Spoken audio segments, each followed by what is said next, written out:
여러분 안녕하십니까? 매 일요일 아침마다 오늘의 신앙 방송 시청해 주셔서 정말 감사를 드립니다.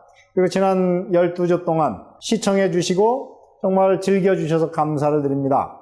오늘은 이제 요한복음 전반부의 마지막이 되는 요한복음 12장에 드러난 요한복음 전체의 가장 절정이라고 할 수 있는 십자가.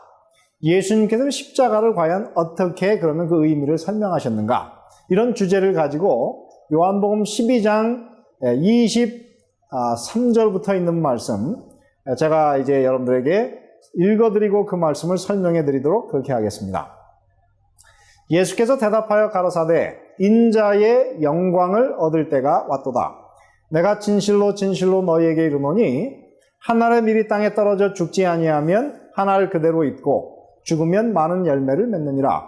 자기 생명을 사랑하는 자는 잃어버릴 것이요 이 세상에서 자기 생명을 미워하는 자는 영생하도록 보존하리라. 사람이 나를 섬기려면 나를 따르라.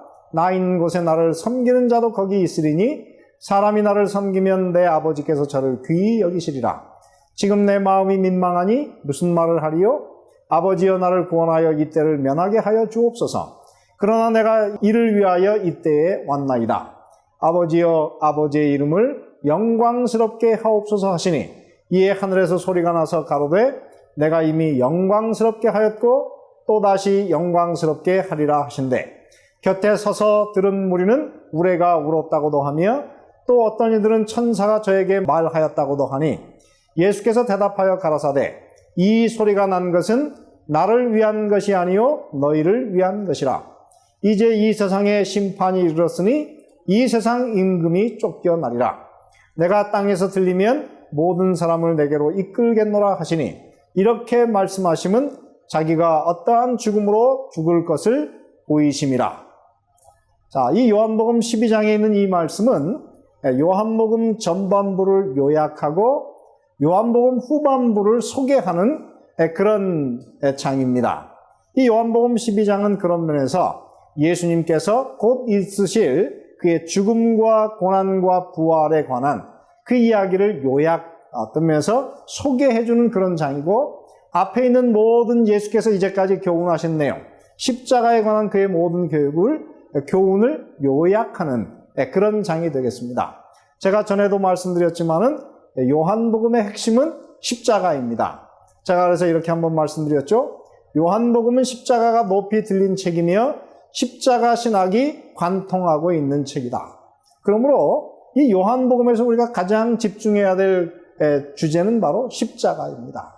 특별히 오늘 본문이 그렇게 중요한 것은 예수님께서 예수님 자신이 십자가란 과연 무슨 의미가 있는가를 예수님 자신의 말로 제자들에게 가르치신 그런 말씀이 되겠습니다.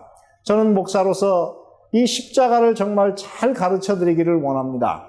그래서 저는 서점을 가면서 십자가에 관한 주제가 있는 책이면은 제가 다 사서 모으고 있습니다. 그래서 제 도서관에도 십자가에 관한 책만 7권이 훨씬 넘습니다.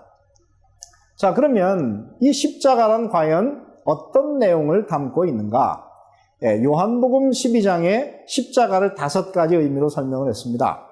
시간이 많지 않기 때문에 이것이 시간이 되는 만큼만 제가 여러분들에게 소개를 하겠습니다. 첫째, 예수님은 십자가를 영광이라고 말씀하셨어요. 오늘 이곳에 본문에 영광이라는 단어가 4번 등장하고 그리고 요한복음 12장에만 영광이라는 단어가 8번 등장합니다. 그 요한복음 전체에 영광이라는 단어가 50번이 넘어요. 그 영광은 다 무엇을 관한 것이냐면 예수님의 죽음을 상징하고 있습니다. 이 땅에서 예수님의 죽음은 결코 슬픔이나 고난이나 아픔이 아니고 그것은 영광이에요. 하나님의 가장 큰 능력과 하나님의 지혜가 드러난 것이 바로 십자가입니다. 그러므로 십자가는 영광스러운 사건입니다. 왜 영광스러운가? 오늘 이곳에 보면 십자가는 풍성한 수확을 위해 땅에 뿌려져서 죽는 씨앗과 같은 것이라고 이야기합니다. 요한복음 12장 24절에 보면 내가 진실로 진실로 너에게 이르노니 한 알의 밀이 땅에 떨어져 죽지 아니하면 한 알 그대로 있고 죽으면 많은 열매를 맺느니라. 오늘 이곳에 예수님은 자기의 죽음을 땅에 떨어져 많은 열매를 맺기 위해서 땅에 떨어져 죽는 하나의 미랄이라고 그렇게 이야기를 하고 있습니다. 예수님이 이 땅에 오셔서 많은 비유를 말씀하셨습니다. 제가 여러분들에게 이제 제가 질문을 하나 드리겠습니다. 이 가로 넣기인데요. 마태복음 13장은 무엇에 관하여 예수님이 말씀하신 몇 개의 비유가 담겨진 장이다. 이 중에 무엇 뿌리는 자의 비유, 알곡과 가라지의 비유, 겨자 무엇의 비유 등 천국의 비밀이 무엇에 있다. 무엇일까요? 이것을 보면 답은 이렇습니다. 마태복음 13장은 천국에 관하여 예수님이 말씀하신 7개의 비유가 담겨진 장이다. 이 중에 씨 뿌리는 자의 비유, 알곡과 가라지의 비유, 겨자씨의 비유 등 천국의 비밀이 씨에 있다. 그렇습니다. 이 씨의 비밀을 이해하면 천국을 이해할 수 있고 씨를 알면 예수님이 보이는 그것이 바로 오늘 이 씨라고 하는 것입니다. 그래서 예수님은 이 땅에서 이제 밭에 뿌려진 그 씨앗에 대해서 이야기를 하면서 이렇게 이야기를 합니다. 더러는 좋은 땅에 떨어짐에 혹 100배, 혹 60배, 혹은 30배의 결실을 하였느니라. 이 땅에서 하나님의 축복으로 사람이 거둘 수 있는 가장 많은 결실이 얼마냐면 100배라고 이야기를 합니다. 100배, 정말 굉장하지 않습니까? 농사를 지어서 100배를 얻는다면 굉장한 것이지만은 사실은 이 농업의 세계를 보면 100배를 얻는 것은 그렇게 많은 것은 아닙니다. 제가 하와이에 목회를 하러 갔더니 교인들이 제게 정말 이 귀한 너무도 좋은 거라고 좋은 과일이라고 하면서 제게 파파야를 가져다 줬어요. 저는 한 번도 파파야를 본 적이 없기 때문에 그래서 방에다 두었더니 이상하게 그 다음날 구린내가 났어요. 똥 냄새가 나가지고 저는 이게 뭔가 그래서 찾아봤더니 결국 이 과일에서 그냥 다 갖다 버렸어요. 나중에 그분들이 하는 얘기가 그 파파야를 잘 드셨습니까? 그래서 냄새가 나서 다 버렸습니다. 그랬더니 그분들이 이게 얼마나 좋은 과일인지 압니까? 이것이 소화 효소도 있고 정말 사람에게 필요한 모든 것이 다 있는 너무도 좋은 과일입니다. 제가 이제 칼을 가지고 그것을 잘라봤더니 파파야마다 이제 자르면 안에 익은 것은 노란색인데요. 그 안에 약 보통 500개에서 1000개의 보통 씨가 들어있습니다. 그래서 제가 나중에 파파야 나무를 보니 보통 1년에 파파야 나무에서 1년에 30개 이상의 열매가 맺힙니다. 그러면 과일 하나에서 파파야 하나에서 1000개의 씨앗이 있다면 1년에 보통 몇 개의 씨앗을 이것이 맺는 것입니까? 하나의 씨앗에서 나중에 나무가 되어서 매년마다 적게 3만 개의 씨앗을 그것이 이제 생산하게 되는 것입니다. 그렇습니다. 이 1000개에서 하나가 죽은 다음에 죽지 않으면 하나를 그대로 있지만은 죽으면 열매를 맺는데 보통 수만 개 혹은 수십만 개가 되기도 합니다. 제가 미시간에서 집을 하나 샀더니 그 집 앞에 그 메이플 트리, 단풍나무가 있었어요.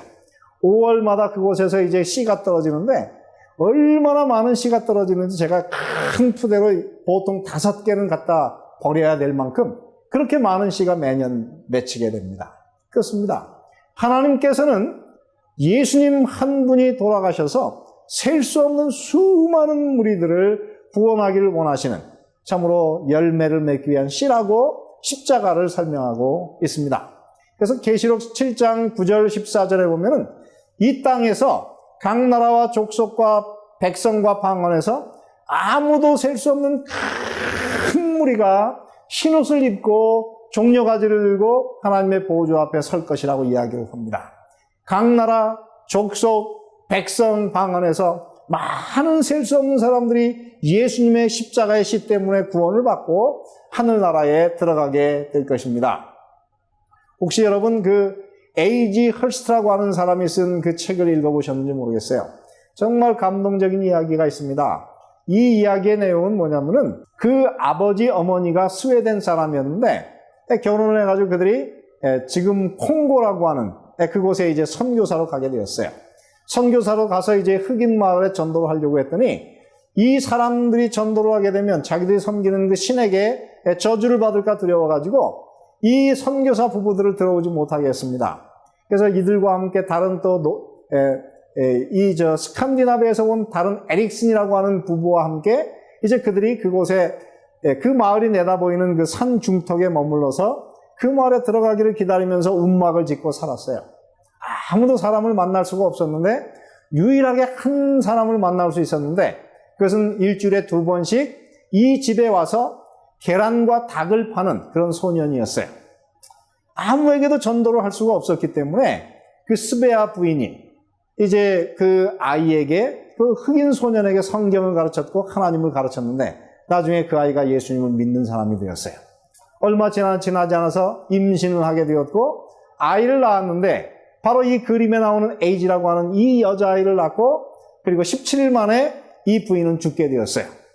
너무나 사랑했던 자기의 사랑하는 아내가 죽자 그 남편이었던 그 데이빗 플러드는 이제 그 마음속에 상심을 해가지고 이 아이를 안고 이제 그 자기의 동료에게 그 아이를 남겨놨어요. 하나님께서 나의 인생을 망쳐놨다. 나의 사랑하는 아내를 데려가다니 어떻게 이럴 수가 있느냐. 그는 이제 내가 더 이상 이 아이를 키울 수가 없으니 당신이 맡아라. 그리고 이 아이를 주고 자기는 스웨덴으로 돌아가 버렸습니다. 나중에 이 아이는 그 사람에게 있다가 미국에서 온 한 선교사에게 입양이 되었고 나중에 이제 그곳에서 그 미국인 선교사 부부는 일을 마치고 사우스 다코타에 가서 이제 목회를 하게 되었어요. 그리고 나중에 이 아이는 잘 자라서 이제 신학교에 들어가서 이제 공부를 하게 되었고 신학생을 만나서 결혼을 했는데 그 신학생이 나중에 바로 그 신학교의 학장이 되었어요. 어느 날 이제 아이가 이제 그 학장의 부인이 바로 그 학장의 그 이름이 뭐냐면 라스트 네임이 헐스트라고 하는 건데 이 헐스트 학장하고 이제 사는데 어느 날 한 그 잡지가 배달이 되었어요. 그 잡지를 바라보니 가만히 봤더니 그림 가운데에서 자기 어머니의 이름이 들어있는 스베아 플러드라고 하는 자기 어머니 이름이 들어있는 십자가가 있는 것을 발견하게 되었어요. 아마도 자기 어머니의 이야기가 아닐까. 스웨덴어로 쓰여진 그것을 가지고 이 사람이 이제 그 자기 학교로 찾아가서 그 북유럽에서 온 그 교수에게 이 내용이 무엇이냐 그랬더니 바로 그 자기 어머니의 이야기였는데 그때 그 죽기 전에 개종을 그리스도교로 인도했던 그 소년 하나가 나중에 진실한 그리스도인이 되어가지고 그 부족에서 600명의 사람에게 전도를 해가지고 그 마을에 다 기독교인 마을로 변화가 되고 추장마저도 나중에 예수님을 믿는 그런 마을이 되었다고 하는 것이고 그런 사람들의 활동으로 인해서 지금 바로 콩고에는 11만 명의 그리스도인들이 그 마을, 그 나라에 존재하고 있다는 그런 글이었다는 것입니다. 그 글을 본 이 에이지 헐스는 너무나 감동을 받아가지고 자기 아버지를 한번 찾아가 봐야 되겠다는 생각을 했어요. 수소문을 했더니 바로 자기 아버지 데이빗 플러드가 스웨덴의 그 마을에 원래 살던 마을에 사는데 술주정뱅이라고 하는 것을 알게 되었어요. 그곳에 찾아가서 아버지를 만나서 이야기했습니다. 아버지와 어머니의 죽음은 헛된 것이 아니었습니다. 한 소년에게 전도했지만은 그 소년이 지금은 600명의 마을을 전도해가지고 그 마을 전체를 다 기독교인 마을로 바꾸었습니다. 그 이야기에 감동을 받은 술주정뱅이가 되고 선교사를 포기했던 그 아버지가 마지막에 회심을 해서 교회로 돌아오게 되었고 그리고 사랑하는 딸의 품에서 아버지가 돌아가시게 되었어요. 이 에이지는 나중에 남편과 함께 콩고의 그 마을에 찾아가게 되었고 그 마을의 모든 사람들이 바로 이 두 부부를 정말 진심으로 환영하는 환영식을 열어주게 되었고 자기 어머니의 무덤을 찾아가는 그런 이야기가 바로 이 가운데 기록되어 있습니다. 그렇습니다. 오늘 우리는 이 땅에서 예수님과 함께 하나의 씨가 되어야 합니다. 하나를 그대로 살아있으면 우리는 아무것도 이룰 수가 없지만은 나를 희생하고 십자가의 정신으로 내가 죽으면은 이 하나의 미랄이 많은 열매를 예수님께 바칠 수 있는 그런 씨앗이 될 것입니다. 오늘 십자가의 정신 안에서 살아가시는 여러분이 되시기를 간절히 바랍니다.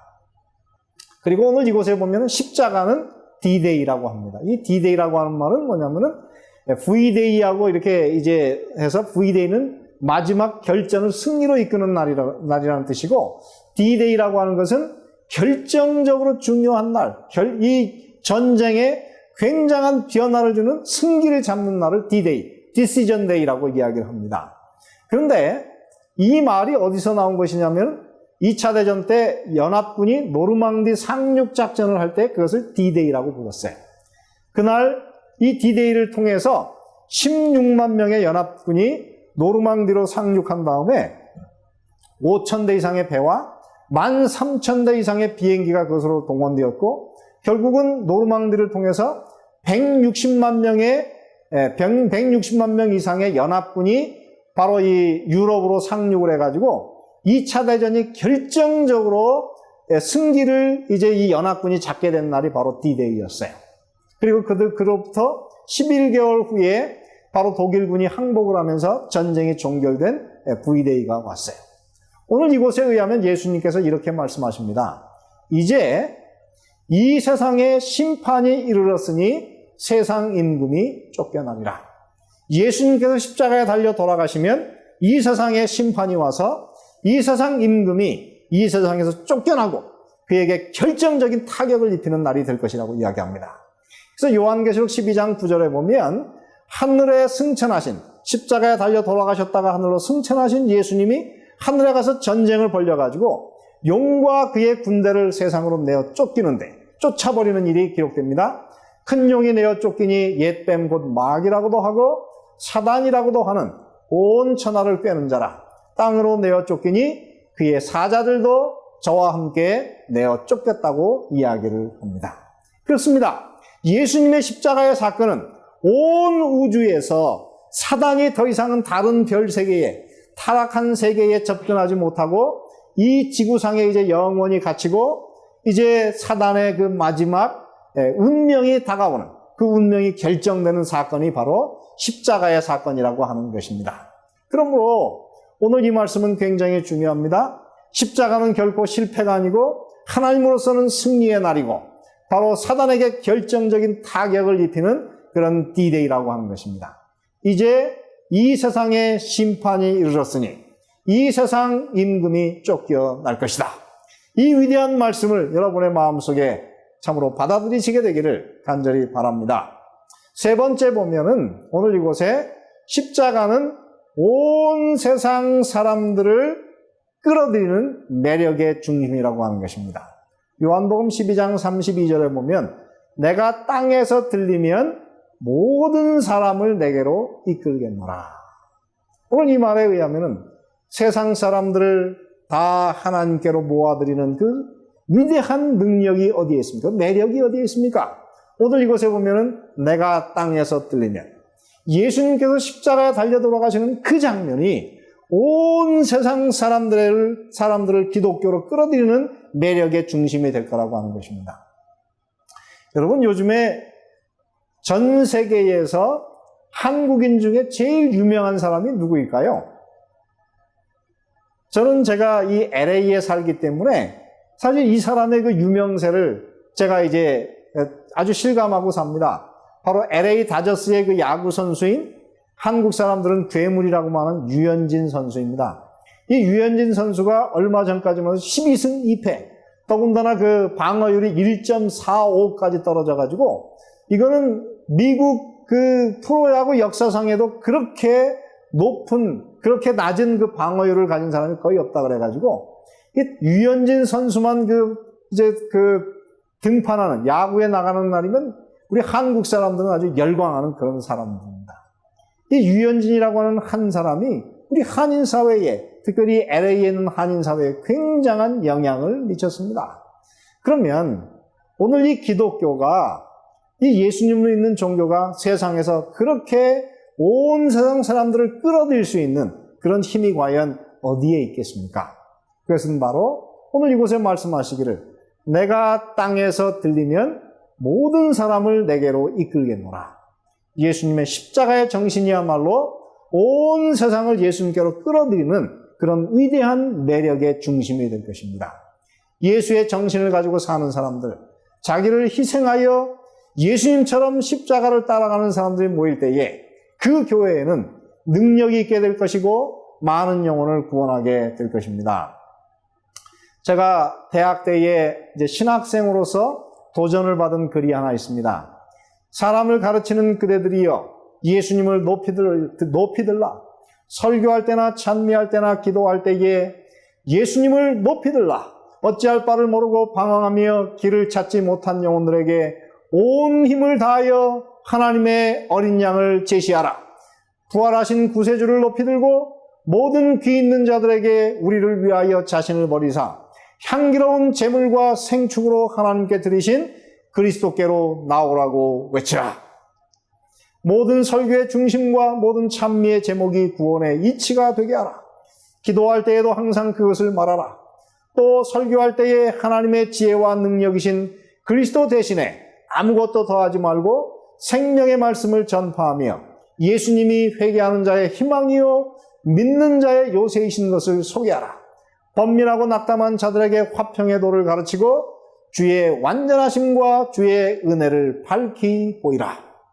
저는 그날 목사가 되기로 결심했을 때에 어느 날 이 말씀을 읽었을 때 제 마음속에 깊은 감동을 받았습니다.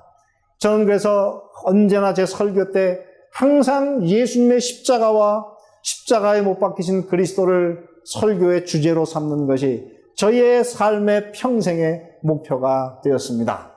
오늘 이 말씀을 기억하시게 되기를 바랍니다. 내가 땅에서 들리면 모든 사람을 내게로 이끌겠노라. 여러분의 교회가 능력 있는 교회가 되기를 원하십니까?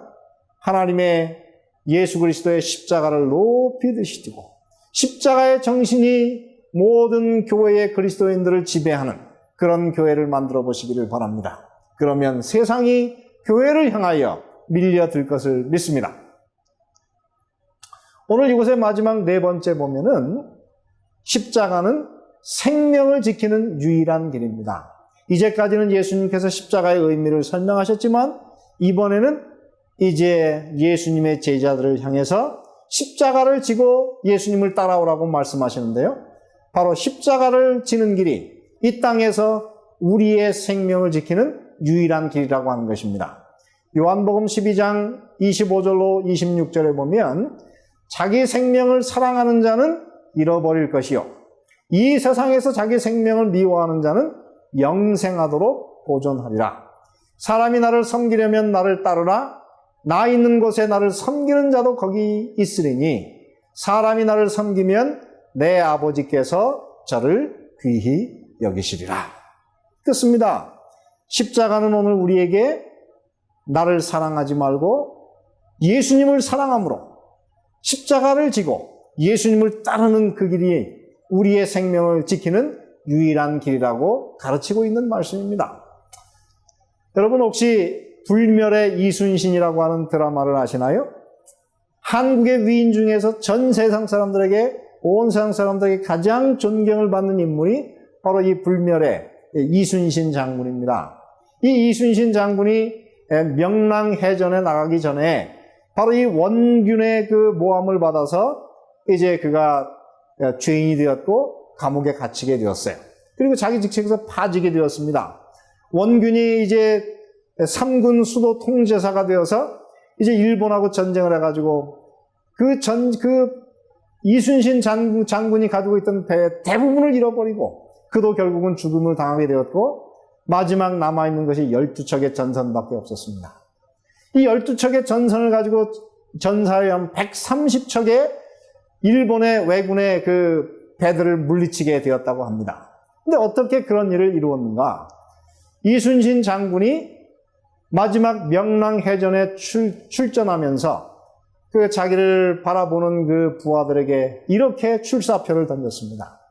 반드시 죽고자 하는 자는 살 것이요 반드시 살고자 하는 자는 죽을 것이니 목숨과 바꿔서라도 이 조국을 지키고자 하는 자는 나를 따르라. 이 말씀은 사실은 오늘 이 요한복음 12장 25절과 26절에 있는 말씀을 거의 그대로 문자적으로 그대로 인용하고 있습니다. 예수님께서 말씀하신 후에 1500년 후에 이순신 장군이 이 말씀을 그대로 인용했지요. 오늘 이곳에 보면은 자기 생명을 사랑하는 자는 잃을 것이요 자기 생명을 미워하는 자는 영원토록 보존하리라. 사람이 나를 섬기려면 나를 따르라. 어떻게 이렇게 똑같은 말씀이 여기 들어있는지 아마 이순신 장군의 생각이 십자가의 생각하고 너무나 똑같기 때문에 하나님께서 이순신 장군과 이 조선을 불쌍히 여겨서 하나님께서 이순신 장군에게 불멸의 능력을 허락하시고 왜군을 물리치는 그런 놀라운 역사를 베풀어 줬다고 저는 그렇게 생각을 합니다. 그렇습니다. 오늘 이 땅에서 오늘 우리는 바로 예수님의 정신을 가지고 살아야 합니다. 그래서 바로 이 예수님의 이 정신, 자기 생명을 사랑하는 자는 잃을 것이요 예수님을 위하여 자기 생명을 잇는 자는 영원토록 보존하리라는 이 말씀이 성경에 여러 군데 특별히 사복음서에 반복이 되어 있습니다. 마태복음 10장 39절에 자기 목숨을 얻는 자는 잃을 것이요 나를 위하여 자기 목숨을 잃는 자는 얻으리라. 마태복음 16장 25절에도 같은 말씀, 마가복음 8장 35절, 누가복음 9장 24절에도 같은 말씀이 반복되고 있는 것입니다. 그래서 이 말씀을 요약해서 한 분은 이렇게 썼습니다. 자아 보존의 법칙은 자아 멸망의 법칙이요 자아 희생의 법칙은 자아 보존의 법칙이다. 그렇습니다. 오늘 이 땅에서 여러분의 생명을 지키기를 원하십니까? 그러려면 여러분의 생명을 잃어버리시기를 바랍니다. 십자가를 통해서 여러분의 생명을 잃으면은 하나님께서 여러분의 자신을 보존하게 해주시겠다고 말씀하십니다. 자아 보존의 법칙은 자아 멸망의 법칙이요 자아 희생의 법칙은 자아 보존의 법칙인 것을 결코 잊지 마시고 이 말씀을 따라가시게 되기를 바랍니다. 오늘 제가 여러분들에게 이제 십자가의 의미 4가지를 얘기했습니다. 십자가는 죽음으로 많은 열매를 맺게 하는 씨앗이다.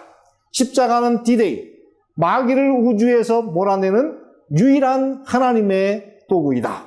십자가는 모든 사람을 예수님과 교회로 이끄는 매력의 중심이다.